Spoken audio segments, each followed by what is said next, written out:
Hey, what's up, everyone? You're currently tuned into TBD on KCSB FM 91.9 in Santa Barbara and netnetradio.com out of Tijuana. Today, Lai Talk and I are joined by Ojai artist, free music musician, and our first-time TBD three-timer, Rob Magill. How you doing, Rob?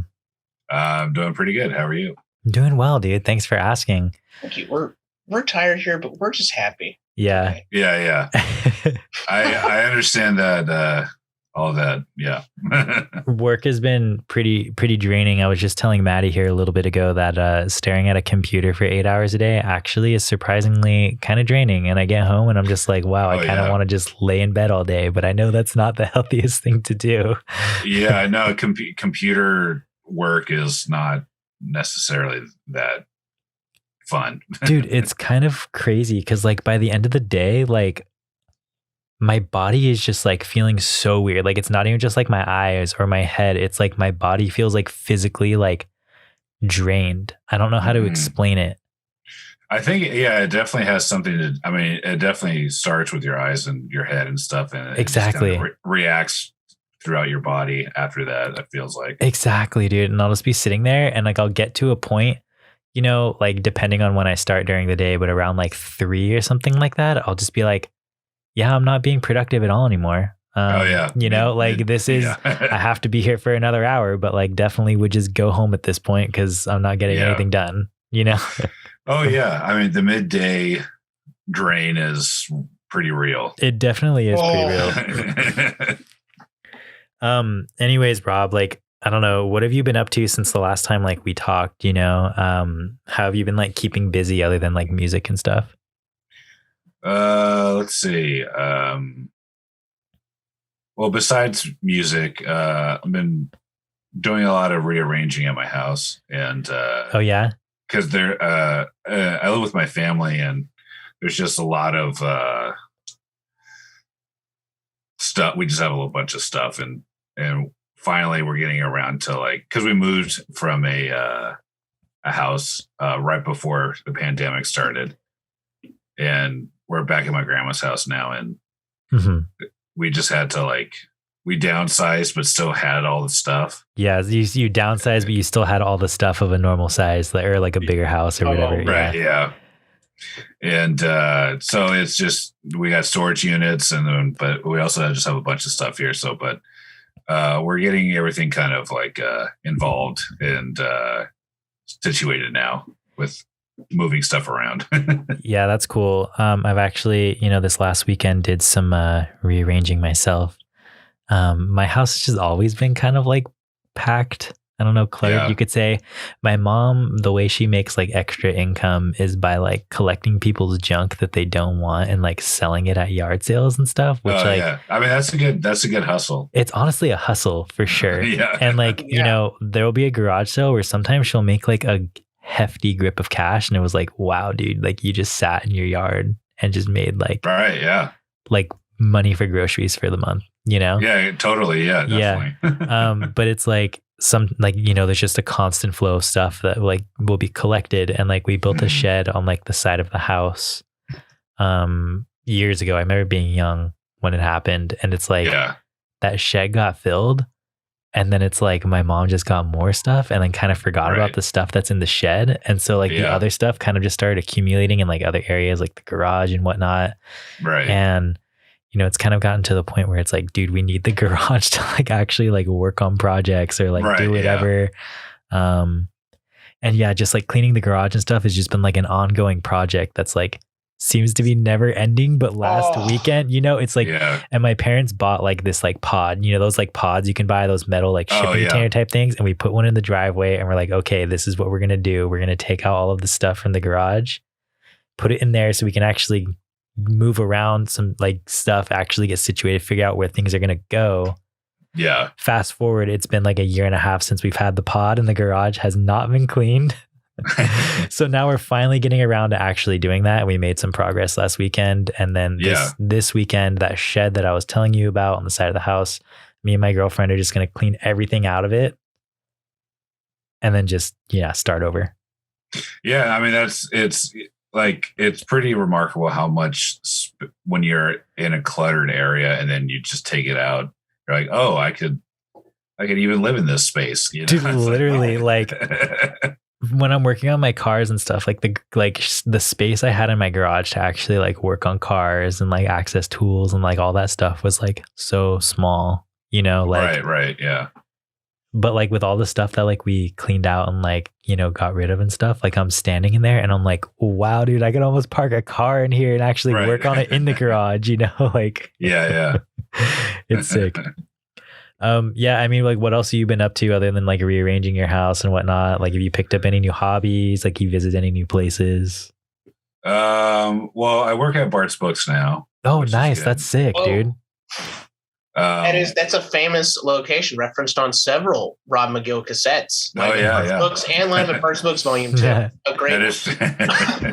Yes. Yeah. The first Bart's Books tape, I don't actually even like, but it was my first. It was my first like live performance I ever did, like solo wise. Oh, I see. So it's kind of like I don't know. It was very raw, and to me, I can't even listen to it. But so that's why tape 2 opens, though, and you're just like really thankful to be there because it opens. Yeah. Oh, thank you.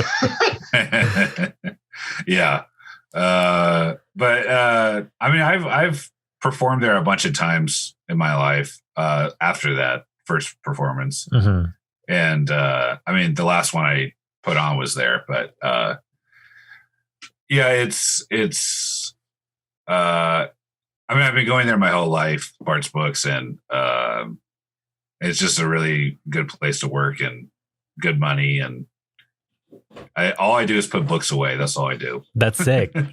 So I guess what's the most interesting book that's like come across your way? Because it's like used books too, right? And stuff like. Yeah, I would say it's 95% used. Sick. So what's like the most interesting thing that like, I don't know, do you ever, because I do this with records sometimes, I'll just have no idea what the music is and I'll just buy it because it's cheap. And sure. Yeah. Yeah. Do you do that with books? Yeah, definitely. So my favorite section is the nonfiction section because that's like just more like categories. Yeah. Like, and it's like factual. So, or, you know, could be. Yeah. And usually I really like the history section. And like I've gotten several books from Bart's there, like some Chinese history books, some Japanese history books.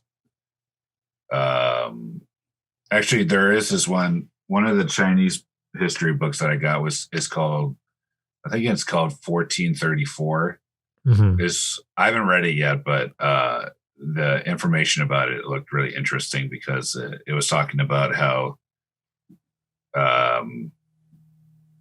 people in China kind of like voyaged out to Europe, basically Italy, and like traded stuff and like showed them all kinds of different things, and which kind of like as it was explained, that kind of like started the Silk Road. Maybe I don't know if that's what that is or not. Oh no, that's in Asia. Okay. But this one it started the what's the term? I keep on thinking of Industrial Revolution, but that's not what that is. Capitalist Revolution. The Renaissance. There we go. I see. Oh, that's sick.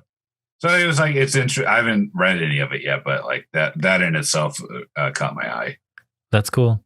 I don't know. You said this was about Japan, right? Or is this China? Oh, this one was China. Okay. But I got some Japanese history books too. Okay, for sure. Yeah, I don't know too much about the history of China, but I did take a Japanese religion class once at UCSB really randomly. And it was actually pretty interesting. And it covered a lot of like Japanese history, you know, because I guess like Japan's history is really tied into like religion and stuff. Right. Yeah. I honestly probably couldn't tell you very much about it, but it was cool. Yeah, that's sick. Yeah, it's very fascinating. I guess like I'm also curious to hear like how do you, because you used to work at Grady's too. Are you done with that? Well, I work there every once in a while when like Grady's out of town, but since COVID, I had to get let go. Oh, I see. So is it basically just him working there now? Well, him and another employee. Oh, that's cool. He's a friend of mine. That's sick. So I guess like how do you compare working at like a record store and a bookstore? Like what do you like more? Like what's more entertaining? They're both interesting, and they're both you could learn a lot from both, but I feel like a bookstore is a lot more involved with categories and also just kind of like information in general. Yeah. So you kind of have to use more of your brain to kind of know what's going on at a bookstore. Yeah. In reference to a record store where you just be, oh, this is a rock. This goes in the rock section or something. Yeah. Where in reference to Bart's books is like you have to actually think about where this book is supposed to go. Mm. You know? Do you have at least with that a little bit of range where you're like, it needs to go here. It's going to go between these books, not this. Are you making those calls?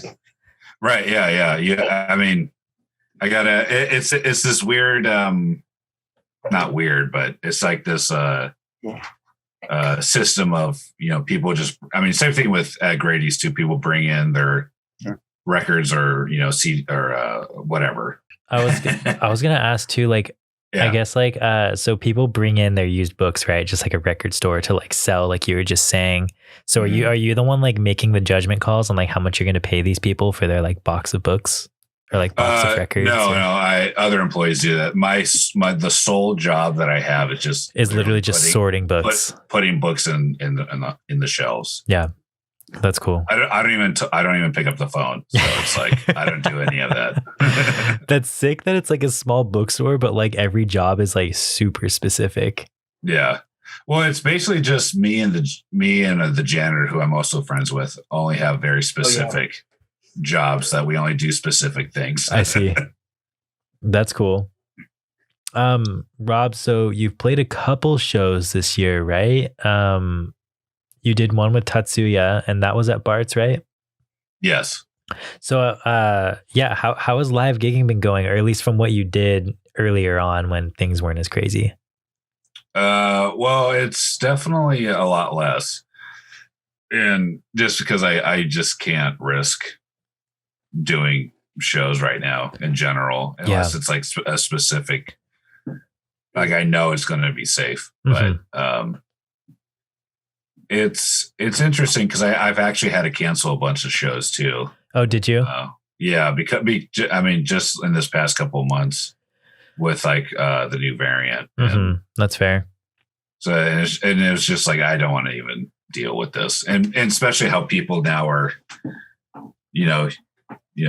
kind of unpredictable, and people could just be violent out of nowhere. So it's just like, definitely. Audience wise. Yeah, so for sure. Yeah. So it's just kind of like, I don't even want to deal with that. I have no interest in that. Playing shows and stuff, Rob. So like, you've kind of just like taken a step back and stuff. Like, I don't know. Do you miss it at all? Like compared, because you were throwing a ton of shows pre-COVID. Yeah. Sometimes I want to play shows and like want to be interactive with people, but I'm actually, especially in the beginning of let's say the lockdown, I was actually really glad to take a break and yeah, that's cool. Recuperate. Yeah, that's actually that's like a good, like I don't know, a nice perspective to hear, because like I feel like you usually just hear people like missing shows like 100% of the time. That's like mostly what you hear, which like is also fair because like, I missed it too. But yeah, it's also like nice to hear people being like, it was kind of nice to take a break and like not have like that constant go of like having a show like every week, sometimes a couple times a week, like having to travel, Well, yeah, definitely. Especially like with me being also the promoter, where I was, not even close to breaking even 100% of the time. Yeah, dude, I feel you. Especially if you're like throwing experimental shows, it's like I feel like you have to expect just not break even, especially in like a market like Ventura County or something, Yeah, the market in Ventura County is very sparse in terms of experimental. Yeah. Yeah. Yeah. That's cool though, man. I think I saw. Did you play something? Did you play this one? I think it was in like Palmdale or something at that brewery. Yeah, I did. How was that? It was cool. I mean, I love the desert, so like I any chance I could go out there, I'd take it. But yeah. It was very interesting to see because it was a big space and it was like kind of outside, and I was still kind of like being very cautious the whole time. And I opened the show. I think it was like 4 or 5 bands, something like that. And yeah, it was people enjoyed it. And well, I mean, I've heard good things about that brewery Transplant that's like throwing shows and stuff. I have some friends in a band out there, and they say that place has kind of like brought some like much needed life in terms of like music and stuff to that community.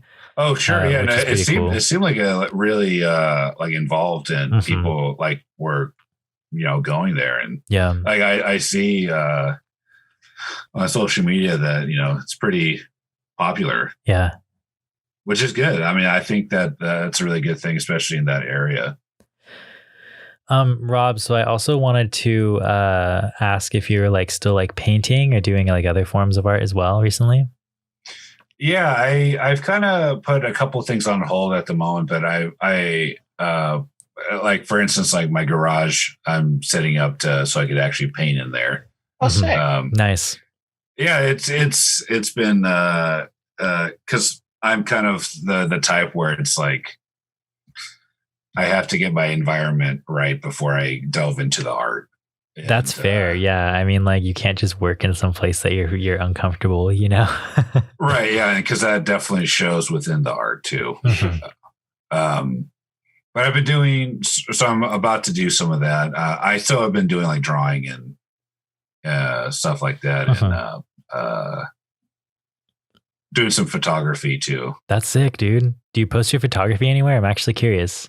Yes and no, I guess. I haven't lately, but there is I do have a Flickr account, but that I don't go on. But hell yeah, I was like to hear. Yeah, that's Flickr. They are still going. They are, dude. 15 years old, if not older. We need it.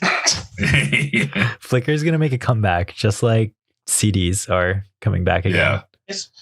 But what photos are you taking, kind of, or what's moving you right now in that? I would say that besides portraits, I do a lot of landscapes or just like close-ups of plants and stuff like that. That's sick. What medium are you doing? Like film or digital? I would say film. Yeah. Like black and white and color. 35 millimeter? Yeah. And actually probably mainly black and white. That's sick. Yeah. Do you take your film to Dexter's? I take it to Dexter's, and then I also take it to what's the Santa Barbara one? Color Services. Oh yes, that Color one Services. On State Street still, is it? I don't remember what it's on. I haven't been there in a while, so I don't actually remember what street it's on. Yeah, I've actually never been to the one in Santa Barbara despite living there. I always just ended up going to Dexter's, but Dexter's is a sick place. That place is so good. And the quality of work that they do is just like amazing. Like even their scans are so good. Yeah, the scan, that's what I do or get there. Usually I just get the scans. Dude, $5 for development, $5 for scans. You literally can't beat those prices. Right, yeah. Like you can't get a better price on film. I'm probably gonna have to cut that from radio so it doesn't sound like I'm just advertising this store, but like yeah. You know what I'm saying? Yeah, Dexter's is sick. That's cool, Rob. That's cool that you've been like taking up like photography and stuff. Is the photo that you sent over for me to use, did you take that? Oh no, actually my friend Brett William Childs took that. He's like a professional photographer. He's from Ojai. Oh, I see. That's sick. Good. I've known him for like over 20 years. That's cool. He actually worked at Bart's for like 10 years. Oh, really? Oh, hell yeah. Yeah. Oh, wow. That's sick. So Rob, I also wanted to ask too, before like we move on to some other things too, but Sure. Just in terms of things that have been keeping you busy, you also had a radio show for a while on NetNet. We were, do you still have that? Yeah, I took a break for a while just because of some personal stuff. Yeah. No, I actually got I think a new show happened last week that I did. So I didn't see that you like had recorded that new episode. I guess like, do you want to give people like the rundown of like what your radio show was and is and stuff? Well, it's kind of like all over the place, but it's I think the last radio show I did was actually recordings of Weirdcry. I think it was. I don't remember now, but like Weirdcry, like archive stuff. Oh, really? That's sick. So like the past. So like stuff that like you have on like your Bandcamp, etc., or that, and also like live recordings that aren't released. Oh, I see. That's sick. Anyways, yeah. So I guess like your last show was like Weirdcry, like records, like archive stuff. Like what were you usually playing on like a regular basis? Were you playing like always like stuff from the archive, or were you like, I don't know, playing stuff that you're listening to at the time, or both actually? Mainly just like songs that I enjoy that I have nothing to do with. But I did a couple of archive shows, but it's mainly just kind of like my taste at the time. Yeah, that's sick. I did one interview with my friend Shane, who's a talented guitar player that I also grew up with, that I've known for like 20 years. Well, what's Shane's last name? Let's give him a little shout out. Scarminach. Oh, Shane Scarminach. You did a record with him, right? I've done several, yeah. Okay, yeah. He's also, do you know that band Fell to Low? Oh, yeah, he's in Fell to Low? Yeah. Oh, wow, dude, that's sick. I didn't know that. Yeah, definitely. That's cool, dude. Yeah, I'll have to catch the archive if your archive is posted anywhere on that. That sounds interesting. Yeah. Do you have an archive of your shows? Yeah, I don't have all. I haven't recorded all of them, but I have a pretty good amount. And where can you find those? I mean, they're not released. Oh, I see. My bad. Yeah. in my back catalog. I see. Yeah. That's cool. What's your time slot too, by the way, so people can tune in if they're interested? It's 8 p.m. West Coast time. I don't know what that is. Anyway, it's on Wednesdays. Wednesdays at 8 p.m. Yeah. Hell yeah. And check out if you're into hearing Rob's radio show. That's Weirdcry Records Radio. I think it's at netnetradio.com, and Wednesdays 8 p.m. That's sick. Oh yeah. So Rob, can you tell us a little bit about Ojai over the recent years? You have a really interesting perspective because you've been living there for majority of your life, right? Yeah. So what's your take on Ojai? I can pretty much describe it throughout decades. Do it, please. Ooh, yeah, we'd love that. And then the past decade is actually cut up in like half decades. But I would say in the 90s, it was very, when I was a child, this is my perception as a child. Yeah. But, that it was kind of like way more, how would you say that? Rustic? Well, yeah, you could say that, but it's also kind of just like more family oriented. I could see that. Not too much cultural events that happen, except for like the music festival. And then there used to be this festival at Libby Bowl called Bowl Full of Blues. Oh, that's kind of sick, actually. It was just kind of like whoever curated it, I don't know, but would have like blues musicians throughout the states come. That's honestly cool. Yeah, it was actually, I've only went to one, I think, and that was in like 2005, I want to say. Oh, I see. And that was like one of the last ones that they did. So you're saying Ojai was very just like, family oriented? Because I know that Ojai has like a pretty eclectic culture nowadays. So where would you say it went on into like the next decade? The 2000s, it was kind of more, it was getting more, well, I mean, from my perception, people could probably prove me wrong through their own experience. But, it had, because that's when I was like in middle school and high school and a young adult. And Yeah, they had like it was still family oriented, and like there's a lot of hiking spots. There was a lot of parking spots you could find. It was very desolate. Like not that many people went there. It was, interesting. Not as populated. Right. I mean, I think the population of Ojai is still the same, but like just really? the what's it called? Demographic? No, not well, I guess that too, but the tourism is a lot more now. I see. There was the LA tourists were always there. I mean, that's always been a thing. Yeah. But just the sheer magnitude of it now is definitely very noticeable. I see. And I don't care that they're tourists, and like I don't care that they're from LA, but some people that are from here do have a problem with that, and I don't really care. I know that's like a big discourse in terms of like Ojai and stuff. Like I'm not from there, so I feel like I don't really have that much of a say, but like I do see the discourse happening, and I know that like people are pretty upset that there is a lot of tourism in Ojai, and like I mean I can even see the the effects of tourism, and I'm not even from Ojai, just from like visiting.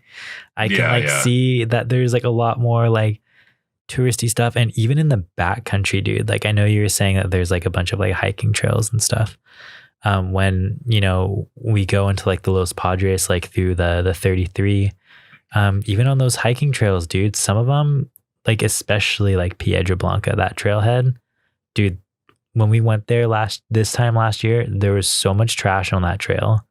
It was absolutely insane. And it was just like, wow, like when I used to come here when I was a kid, and even just like years before that, like not even that long ago, dude. It's like there was no trash. It seemed really pristine. You'd be like, wow, not that many people come back here. But it's like even when we were back there, we, no joke, probably had like 20 people pass our campsite by the time we got there. Like when we were just chilling there, like at night and stuff, there were still people hiking in, like 20 people deep. And we're just like, wow, dude, like this is pretty crazy. Yeah, that's what I kind of find more. If I was upset with anything, I would be more leaning towards that with that kind of stuff, because there's a lot of hiking spots that I liked being alone in. And now it's just kind of like everyone's going everywhere. You can't even park at the trailhead anymore. Wow. Like in some spots, it's just like... That's another thing too. When we parked at that trailhead, dude, there was no parking. Like we found like one spot, and, we were kind of just thinking like, if we got like one spot that was at the trailhead, where are all these other people that are coming in parking at, you know? Yeah. And it's like when we left that Sunday or whatever, it's like, we saw cars parked down the road, and it's like, wow, that is crazy. Yeah, the weekends are pretty bad here. Just like the sheer volume, just in general. Yeah. But I don't know. It's the culture. Culturally, it's shifting a lot. How would you say it's shifting? In reference to, just like the flow of people. There's that, but also. It's becoming more, like a destination of some sort of sanctity of, I don't know what you want to call it. Not religion, but like a mysticism or a reverence or kind of a zealous something. Yeah. It was funny. I was talking with my parents last night about Ojai, and they've lived in California since the mid 80s. And when they moved out, they had heard about Ojai as kind of like a destination spot. And the only ancillary we could come up with was Marfa, Texas, which itself has had quite a renaissance in the past like 8 to kind of decade, really. Festival and stuff, and that attention that's brought there of like, ooh, look at like this mystical kind of spot that it's really just a piece of land in Texas. Yeah, literally. That's like what Ojai is. Like Ojai is like literally like if you just look at a map, it's just a little valley. It's like literally just like a little valley that a river flows through. You know what I'm saying? It's like It's also interesting too, because like I've come across on Instagram, like you know how Instagram gives you like targeted ads and stuff, like based on things that you like. Yeah, I got a targeted ad for like some dude's like a hiking Instagram where he just like posts stuff for like people from LA to go hiking to, and he was like posting like all these hot springs and stuff in Ojai, and I was like, wow, it's crazy that this is just like a destination for people now. Like it's like Ojai is like the spot. It's like hip to be there, you know, like yeah, it's like a desirable place for like people to like want to move to and stuff. It's interesting. Yeah. It's I kind of jokingly call it like LA 2.0. Like if you're coming to do whatever you want to do in LA and you can't do it, you move to Ventura County. Yeah, literally though. Yeah. Yeah, Ventura County in general, actually. Yeah. Yeah, dude, that's funny. I mean, it's like interesting because it's like even like all this stuff is like even translating to like Oxnard. You know, it's like dude, like Oxnard is getting gentrified like crazy right now. You know, it's like the downtown area. I remember going there as a kid because like my family was all from Oxnard. And like downtown Oxnard looks so much different from when I was like young, you know? Oh yeah, definitely. Yeah, it's crazy. I've been going to, I mean, everywhere in Ventura County my whole life too. And it's just like, yeah, there's definitely, I mean, I think it just has to do with maybe technology and just like that too. There's for sure that, yeah. Mm-hmm. But I mean, that's how people learn about things. So, exactly. It is interesting to see that kind of morphing that's happening right now. We actually had another guest on the show. Are you familiar with the project Lake Mary? I don't believe so. Okay, Chaz, he does like, I don't know, ambient and like guitar stuff. You would really dig him. I'll send you his music, Rob. You would actually really like him. But he actually lived in Ojai for a bit too, which is like really random. He was just like, he was telling us about it. Like, yeah, dude, I lived in Ojai. I would surf like Rincon and stuff all the time, but it was like very brief. It was only like a year or two, if I recall, that he lived in Ojai, and then he moved to like, I don't know, Colorado or Missouri from there. I don't remember but yeah, anyways, it's just like, it's interesting, you know? Yeah, definitely. Ojai is a spot for whatever reason people want to give it, but it's very strange kind of seeing it being like a nothing and a nobody in a boring town to this destination. I have a really random fact about Ojai. So you know how like Charles Manson lived in Simi Valley, right? Yeah. Like the serial killer or whatever. Yeah, he lived in Simi Valley, you know, off of the Santa Susana Pass. And anyways, like when all that stuff happened, like the Manson family had like a lawyer or whatever. They found him dead up at the Sespe Hot Springs in Ojai. Someone murdered Manson's lawyer in Ojai, which is like really interesting. At the time, like in the 60s? Yeah. Oh, wow. Yeah. I know there is a Ventura County connection that goes in, well, besides the Simi Valley thing, but like I know he got arrested in Ventura a bunch of times. And yeah, I could see. Yeah. I've heard stories where he like hung out in Ojai a couple of times too. Oh, that's interesting. Like whenever that was. Yeah. Late 60s. Another interesting fact, I guess, like my family is all from Simi Valley. Like I guess like that's just like where, you know, my family like grew up and stuff back in that time, like in the 60s, 70s. My family's dog used to always run away to the Manson Ranch. Whoa, really interesting. Isn't that interesting? And they would like, and they would like call like the family, like someone from the family, you know, because they all kind of just worked there, you know, they would get paid to work there. Someone from the family would call and be like, hey, your dog is on our ranch, you know? Yeah. That's pretty crazy. Yeah. And they would just go down there and pick it up. But it's like crazy too. Cause like, I always thought that like the Manson Ranch was just like deep into like the mountains of like, I don't know, deep in the hills somewhere in Simi, but it was literally just right off of Santa Susana Pass. So like, it's literally right off the highway. Like it's not even a road. You just pull off the side of the road and you're at the ranch, which is like really interesting. All that stuff. That's how down right there. Yeah. Just the plot thickens with that with that guy. Dude, it's really interesting. I like reading about it and stuff. It's it's the Helter Skelter book is I haven't read it in a long time, but like, it's very like the detail is frightening, but extremely interesting. Have you read or have you listened to any of Manson's music? Yeah. I actually really enjoy it, but every time I say that, people get very distant when I say. I know, me too. It's so good. Yeah, dude. Actually, the biggest example is my dad gets pretty upset when I say that. I know my dad does too. My dad's like, no, it's not good to glorify serial killers. That was a sick man, and I'm like, but his music sounded good. Like, yeah. That's kind of like the example that I like separate the artist from the music, from the art. Dude, it's interesting because like ESP first put that record out. Did you know that? Right. Yeah. Oh my God. Yeah. Oh, that's right. ESP Disc does have a tape reissue of the Manson. You can get it on cassette on their website. Can you really? Yeah. Oh, yeah, wow. They've That's done sick. a lovely reissue of a ton of their 60s material, including a lot of Farrah Sanders there and some of the Albert Eiler stuff. It's like, I did not know that, actually. That's really cool. Yeah, I think Lie came out initially on ESP Disc, right? Which one is that? That's the first one.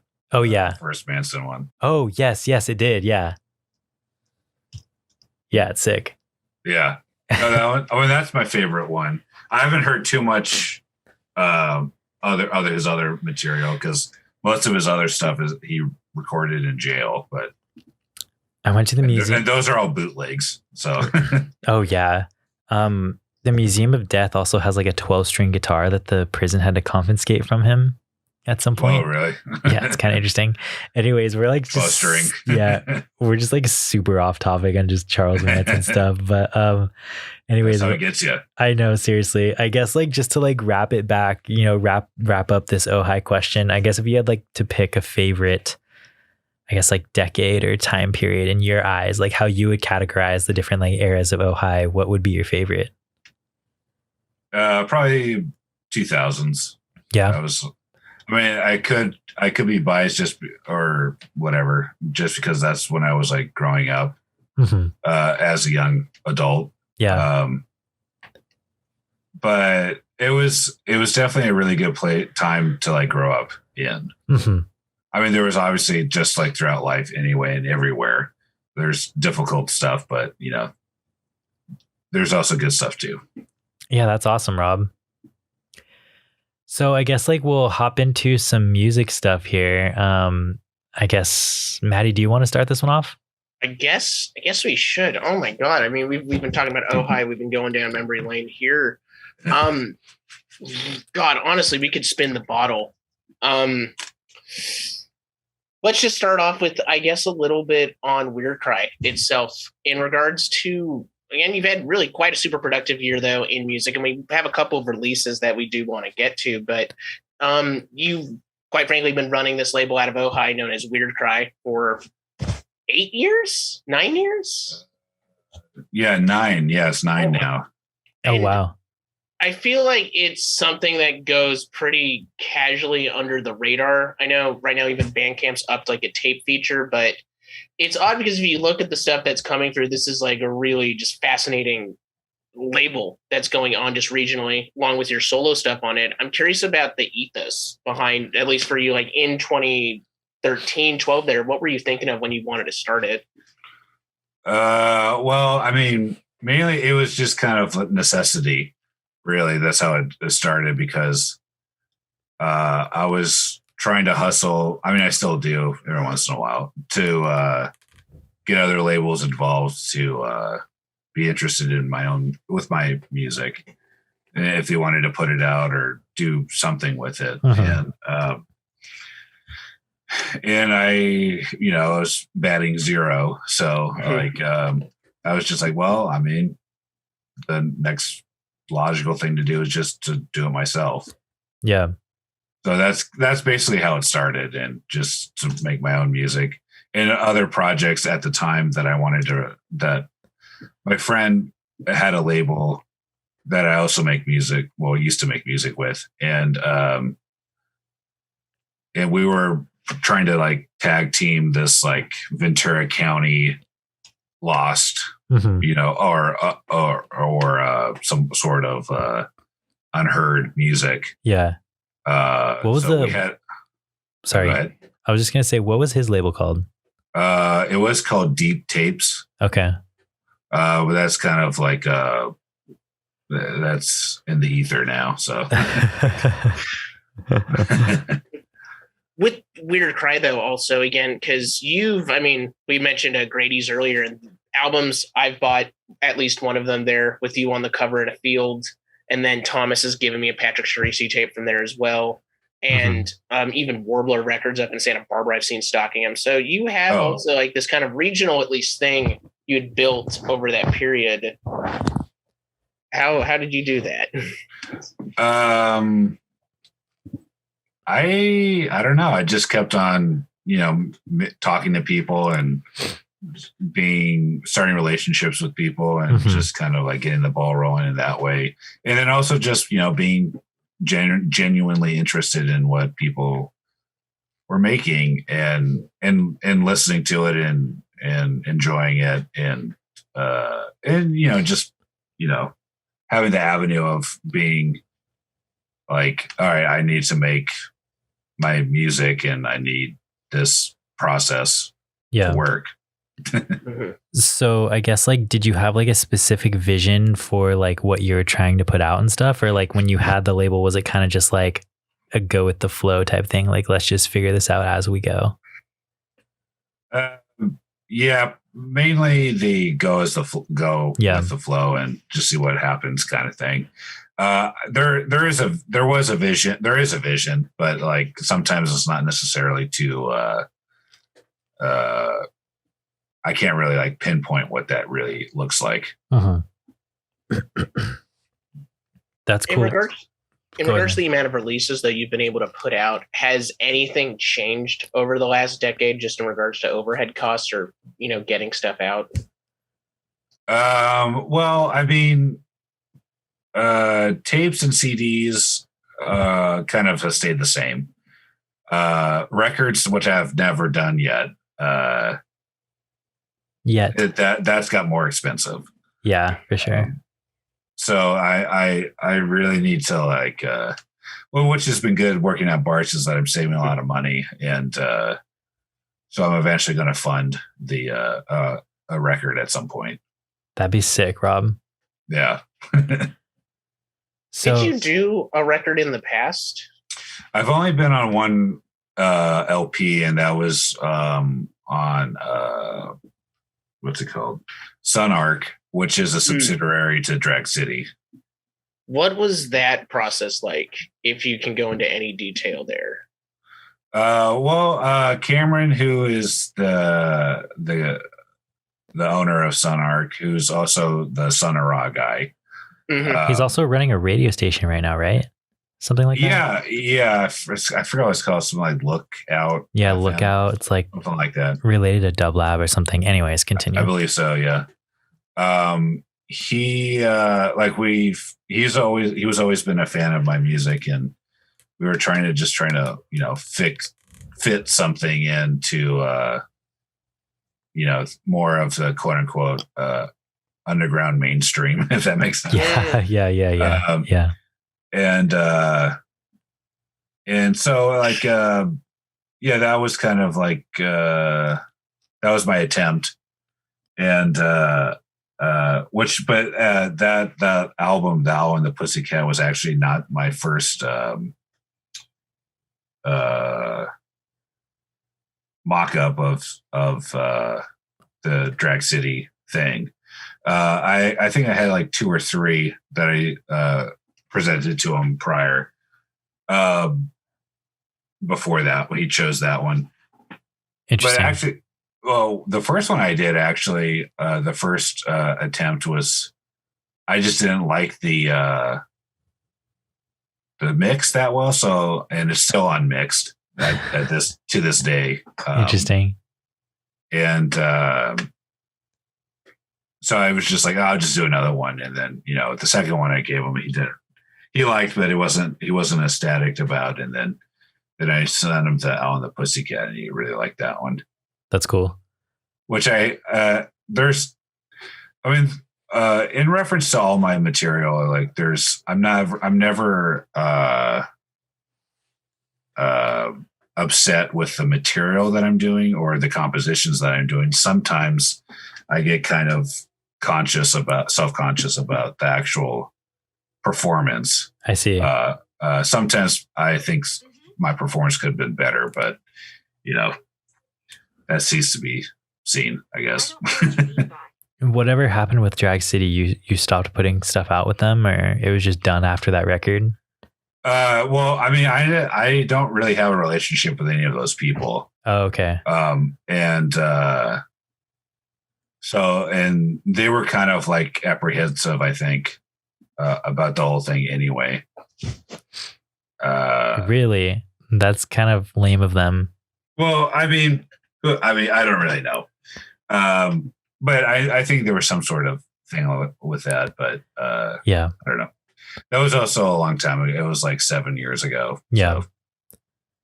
Hey, well, you got Orange Milk and Atlantic Rhythms under your belt, which we will chat about in a sec here. Yeah. I guess like before we move away from like Weirdcry real fast, like you released like a few sick records this year. With your Hifiki Club with Eugene Chadbourne, that record came out. Your duo with Marshall Trammell, Lost Notes, and then also Vaginals. Can you tell me more about Vaginals? Like, what is that one? That one looks super interesting.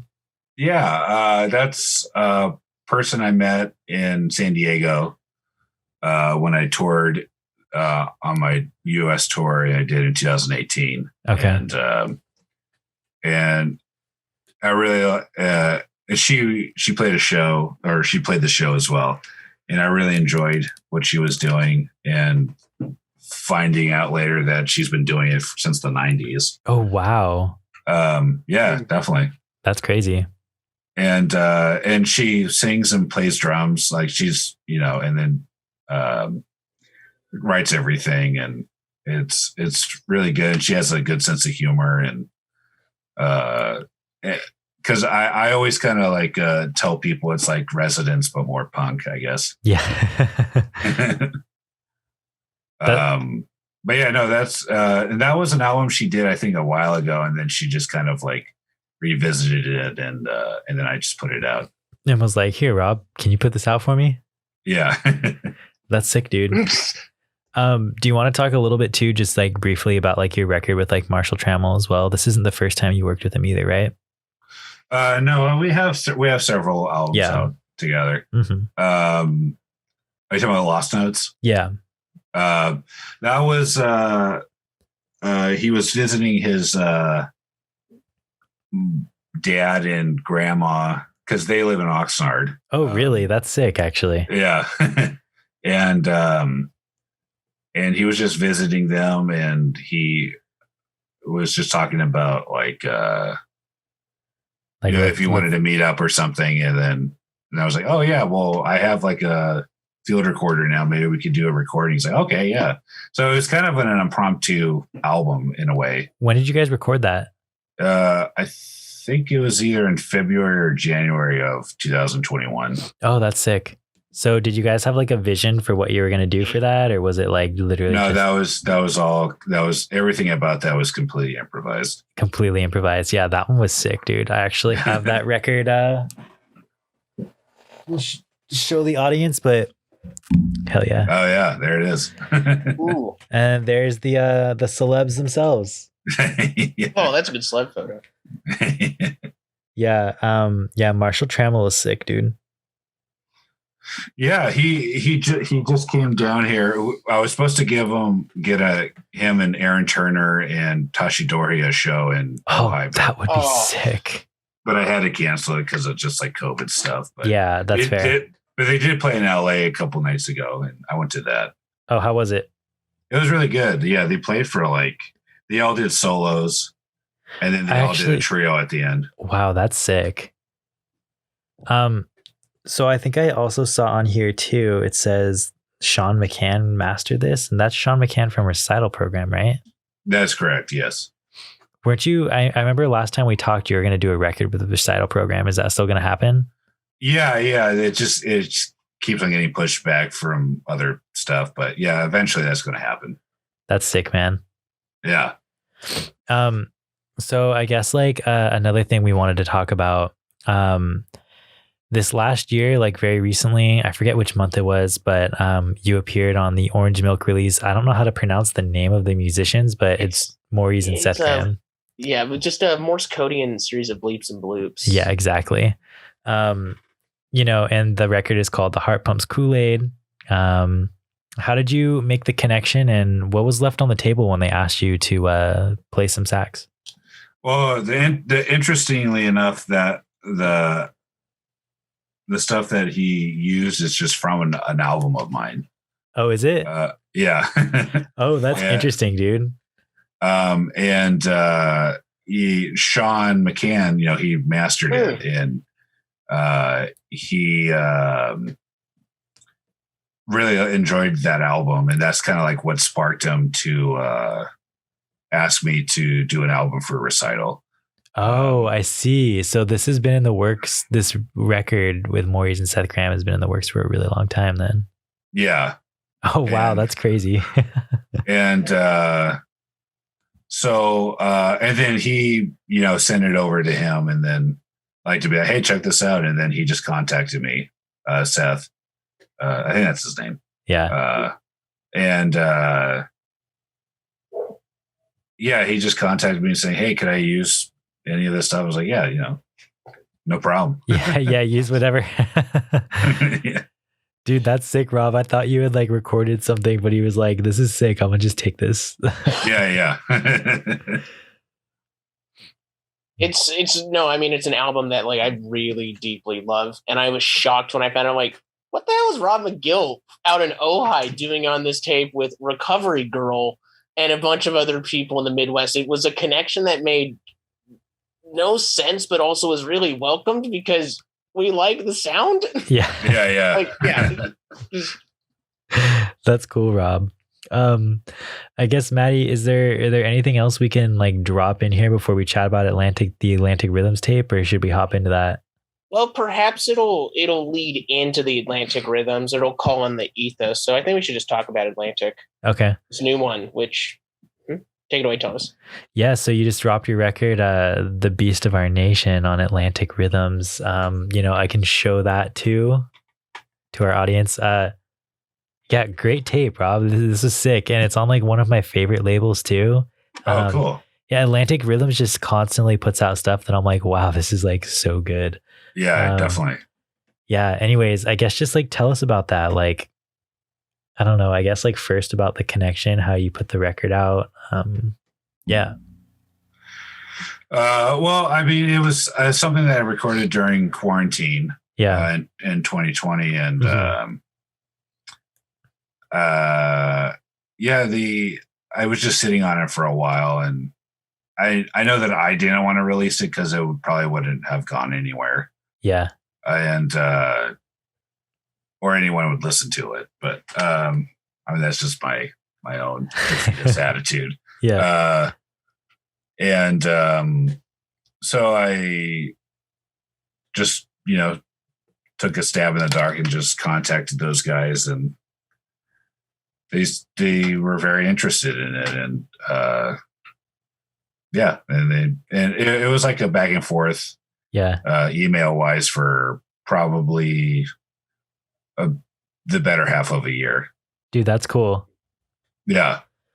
Well, that's awesome, Rob. I'm glad you made the connection, just because, I don't know, it's always sick to see you on like other people's labels and stuff, especially one that like, I don't know, I love as much as like Atlantic Rhythms and stuff. But I guess like what went into the music, you know, it seems like pretty motivated, you know. The A side is called The Beast of Our Nation, which is, you know, and then like the B side is Tired Times. Like what kind of motivated these tracks? Well, the first one, the side A, is was just kind of my attempt at I don't know, kind of surreal music, and trying to capture something, but also have kind of a world music influence at the same time. That's sick. Or just, you know, like folk music from all over the world. Yeah.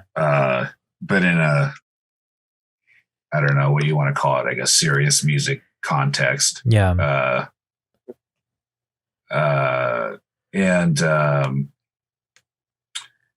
Yeah, it was just kind of like a lot of emotional stuff kind of relating to 2020 at the time, you know, just all the really frustrating and awful things that happened during that year. Kind of like just trying to,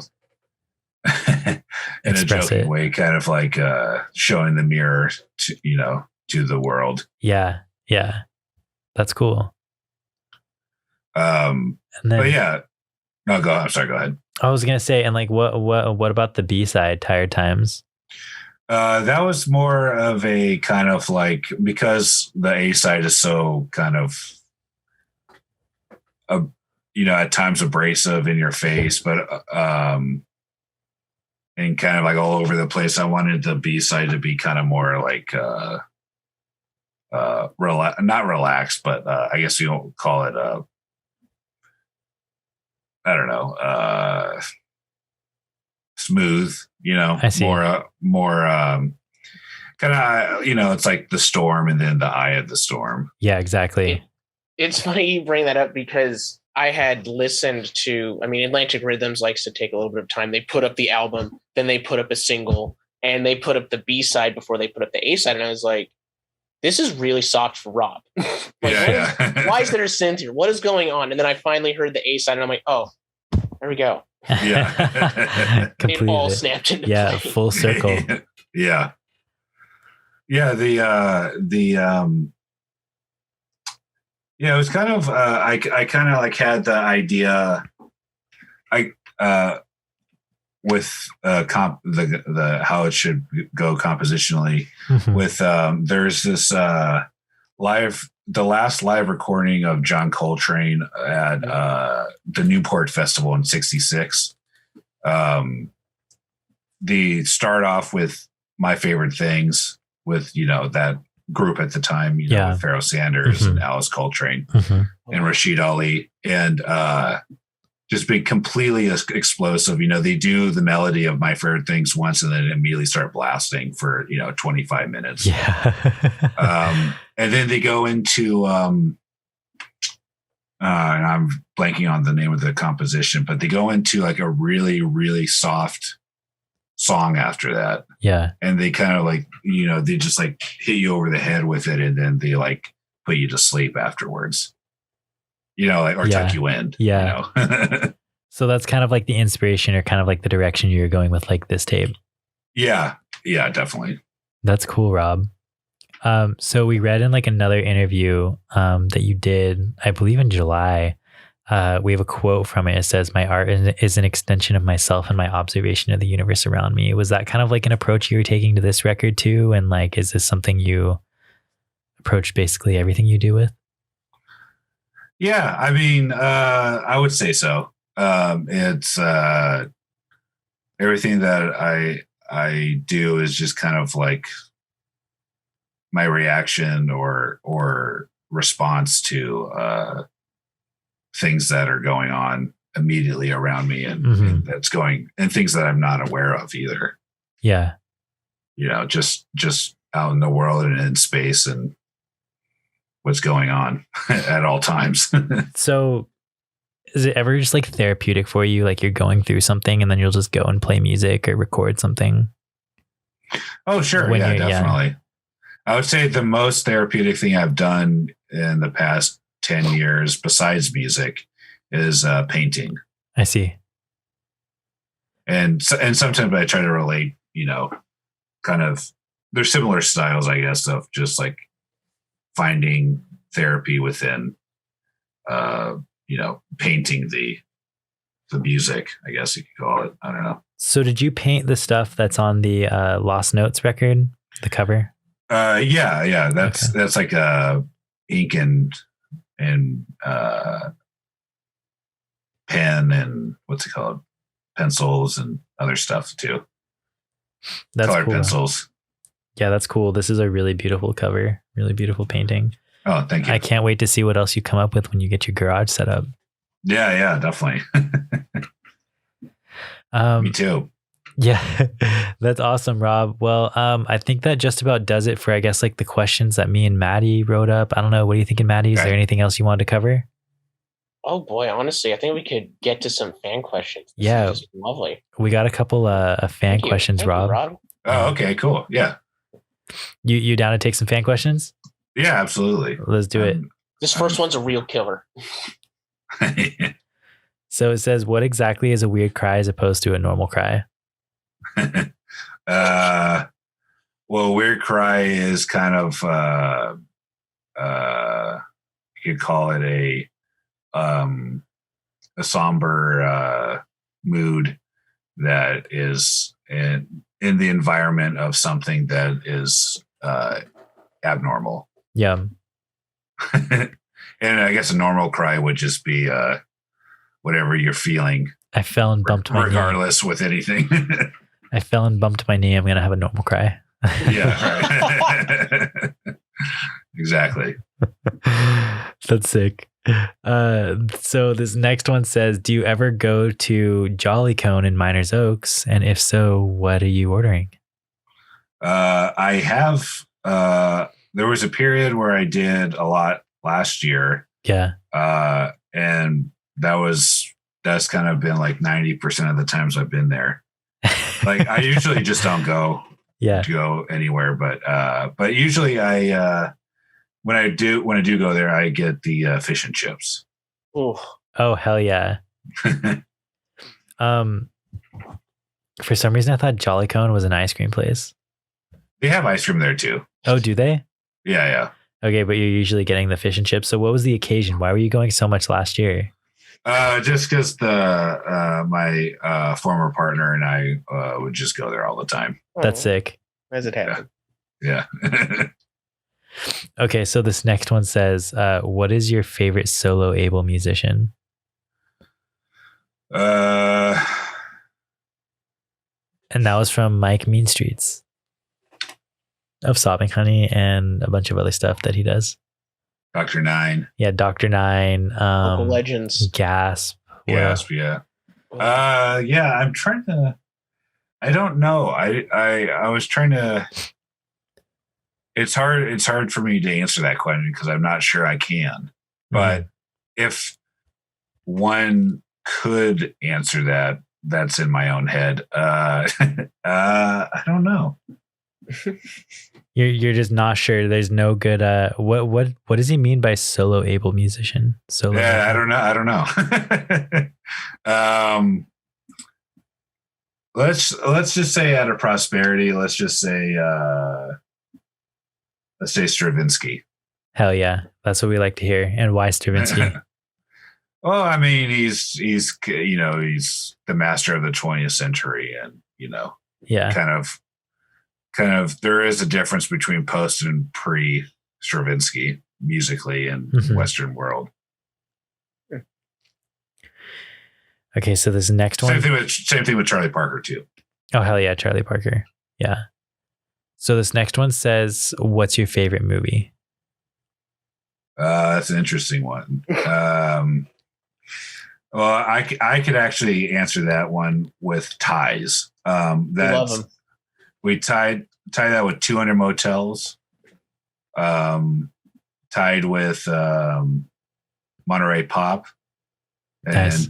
tied with Forbidden Zone. What is then the Forbidden Zone? Yeah, what is that one about? It was made by Danny Elfman's brother, Richard Elfman. Interesting. And it's a black and white Dada surreal humor film. Is it in that 70s era pre Oingo Boingo? Oingo Boingo's in the movie, but it's God, Oingo the Knights or whatever they're called. Yeah, Mystic Knights. It was made in 1980. Okay. And Danny Elfman plays the devil in the movie, and but his role is really short. But it's just kind of like parts of it are like hypersexual, and like parts of it are like really just like they deal with all kinds of different subjects like race and surreal things like and drugs and I don't know. It's entertaining. But the other one that I saw for the first time a year ago that I actually really enjoy and I think is actually a really important piece of cinema historically, is the 1931 Frankenstein with Boris Karloff. I think that movie is actually really well made. Oh, with Frankenstein. That's sick. I don't think I've ever actually seen that one. I haven't until a year ago, and it delivers. But I would say watch it by yourself and give it its full attention. You can come across, if you like put your mindset in the reality of like this could be like a real thing. Yeah. Without being like, oh, this is a stage or whatever. Mm-hmm. Like if you just keep that out of the picture, it's actually a very interesting story. That's cool. And how it gets portrayed visually. Yeah. That's awesome. Those are all great picks as well. This next, 4 of them. your 4 great picks, your 4 favorite movies. This next one says go-to food. I mean, I get to say it right off the bat, a burrito. Oh, from where though? Oh, just from a place. I mean, I guess like if you had to choose a favorite one, or are you making it yourself? Like, let's see. I would say in Ventura. I'm not going to say Ojai, but in Ventura, it's a toss up between Maggie's and Corrales. Nice. But Corrales, the one, they're both on Thompson, but the one further down next to Seaward. Okay, there is a difference. But I would say there's in LA, I would say Chano's and also Chico's. Oh, nice. Where out in LA? Chico's is in Highland Park, and Chano's is really close to USC. Dude, that's sick. I'm gonna have to try those places out. Yeah, that sounds really good. I mean, you really can't go wrong with a burrito, though. You know what I'm saying? Yeah, exactly. I mean, like it's to the point, and it's good. And it hits all the bases. You got your protein, you got your beans, you got your rice, you got your cheese, and you got your tortilla, and you just can't go wrong. I mean, what fillings are you getting in your burrito, Rob? Well, usually it's bean, rice, and cheese, but I get like chili relleno sometimes. And oh, dude, that sounds so good. I think I'm just really hungry right now. Yeah, I know. And I like when avocado is involved as well. Oh, you can't go wrong when the avocado gets involved. Yeah, exactly. You can't go wrong. All right, Rob. Well, I think that's about all we have for fan questions. Where can people keep up with all things Rob Magill and Weirdcry Records? Well, there's the Facebook page on Weirdcry Records. Uh-huh. And then there's the Instagram handle of Weirdcry Records. And then there's the Bandcamp of Weirdcry Records. Nice. Unfortunately, I don't have a website other than those platforms. That's fair, dude. We love it. It's the best when it's free and you don't have to pay for anything. Exactly. That's awesome, Rob. Well, be sure to keep up with Rob at Facebook, Bandcamp, or Instagram. So before we go, Rob, we have one more question, and it's kind of the biggest of the show, and you may have already answered it last show, but anyways, Maddie, do you want to take it or do you want me to take it? I'll go for it. We just need, it's your 3rd time doing this. It's really the 2nd time you get to answer the question, though. And we just need to get a checkup. Another rat is gonna yet again come into your mouth. And are you going head or butt? You staying the same? You switching it up? What's the change this time, Rob? I don't remember what I said last time, but I think I would go head first. I think I said that last time. And why?